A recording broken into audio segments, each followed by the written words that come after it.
अब देखिए congruence criteria पर बेस्ड एक बहुत ही अच्छा क्वेश्चन करेंगे। एग्जाम्पल नंबर 5 है चैप्टर 7 ट्राइंगल्स। क्वेश्चन पढ़ते हैं, E and F are respectively the midpoints of equal sides AB and AC of triangle ABC। देखिए कि ये ट्रायंगल गिवन है ABC, यहाँ पर दो चीज गिवन है क्या, एक तो कि AB और AC दो इक्वल साइड्स यानी AB इक्वल टू AC है, और दूसरी बात कि E AB का मिड पॉइंट है और F AC का मिड पॉइंट है। ठीक है, ये दो चीज हमें गिवन है। Show that BF equal to CE, BF equal to CE, ये हमें प्रूव करना है। तो सबसे पहले तो जो गिवन है ना वो हम यहाँ पे लिख लेते हैं। हमें यहाँ पे गिवन है AC equal to AB, AC equal to AB, या आप इसको AB इक्वल टू AC ऐसे भी लिख सकते थे।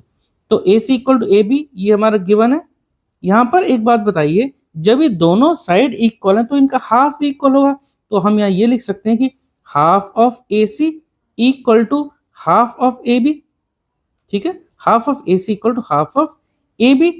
अब AC का हाफ क्या होगा, देखो AC ये है, क्योंकि F मिड पॉइंट है AC का, तो क्या हो जाएगा AF, इसकी जगह हम यहाँ लिख देते हैं AF equal to half of AB, AB का हाफ, तो देखो E मिड पॉइंट है तो AB का हाफ क्या होगा AE, तो हम यहाँ लिख लेते हैं AB का हाफ क्या हो जाएगा AE। अब आपके मन में ये बात भी आ रही होगी कि भाई E अगर मिड पॉइंट है इसका तो हम EB और यहाँ पर F इसका मिड पॉइंट है तो हम CF भी तो लिख सकते थे, लेकिन जो हम प्रूव करने जा रहे हैं ना BF equal to CE, BF equal to CE हम जो प्रूव करने जा रहे हैं, हमें ये ट्रायंगल कॉन्ग्रुएंट प्रूव करने पड़ेंगे ABF और दूसरा ACE, इसलिए हमें ये साइड और ये साइड की जरूरत है AE और AF की, इसलिए हमने जो यही साइड ली। चलिए अब देखो जो हमें प्रूव करना है ना BF इक्वल टू CE, तो देखो BF ये आएगा हमारा ट्रायंगल ABF में, और हमें प्रूव करना है CE equal to CE prove करना है, तो CE आएगा हमारा ट्रायंगल AEC में। तो इन दोनों ट्रायंगल को हम यहाँ पे अब लिख लेते हैं। इन ट्रायंगल ABF, एक ट्रायंगल हो गया ABF और दूसरा ट्रायंगल हम ले लेते हैं एंड ट्रायंगल ACE। ठीक है, ABF और दूसरा ट्रायंगल ACE। यहां पर देखो AB इक्वल टू AC, ये जो दो ट्रायंगल लिखे हैं ना इनमें देखो ABF में AB और यहाँ ACE में AC, ये दोनों इक्वल गिवन है, तो हम यहाँ लिख देते हैं सबसे पहले ABF की साइड AB और ACE की साइड कौन सी AC, ये इक्वल है, हम यहाँ ब्रैकेट में लिख देते हैं।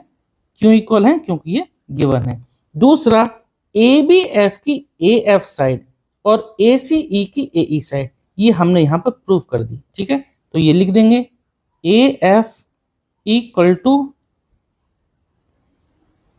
AE, ये हम यहाँ रीजन लिख देंगे प्रूव्ड एबव, लिख देंगे प्रूव्ड एबव। अब देखो एक साइड ये हो गई, एक साइड ये होगी, और ये बीच वाला ये एंगल A जो आएगा ये इन दोनों ही ट्रायंगल में ABF में और दूसरा ACE, इन दोनों ट्रायंगल में ये एंगल कॉमन आ रहा है। अब देखो BAF, इसको आप इस तरह से देखो, ये ऐसे ही देखो आप, तो ये एंगल दोनों में कॉमन आएगा, तो हम यहाँ पर ये लिख देते हैं। डायरेक्ट आप लिख सकते हो यहाँ पर angle A equal to angle A, angle A equal to angle A, ये क्या हो जाएगा कॉमन। तो अब यहाँ पर देखा जाए दो साइड और उनके बीच में एंगल, दो साइड हैं और उनके बीच में एंगल। आप अच्छा रहता कि अगर ये एंगल बीच में लिखते फिर ये साइड, ऐसे भी अगर आप लिखोगे तो गलत नहीं है, ध्यान रखना। ठीक है, तो देयरफॉर बाई SAS, दो साइड और उनके बीच में angle, therefore by SAS rule, side angle side, by SAS rule क्या हो जाएगा, ये दोनों ट्रायंगल यानी ABF ये कॉन्ग्रुएंट हो जाएगा ट्रायंगल ACE की। और जब ये दोनों ट्रायंगल कॉन्ग्रुएंट है, देखो ABF और ACE जब ये दोनों ट्रायंगल कॉन्ग्रुएंट है तो इनके जो करस्पॉन्डिंग पार्ट है वो भी इक्वल होंगे, यानी कि BF इक्वल टू CE।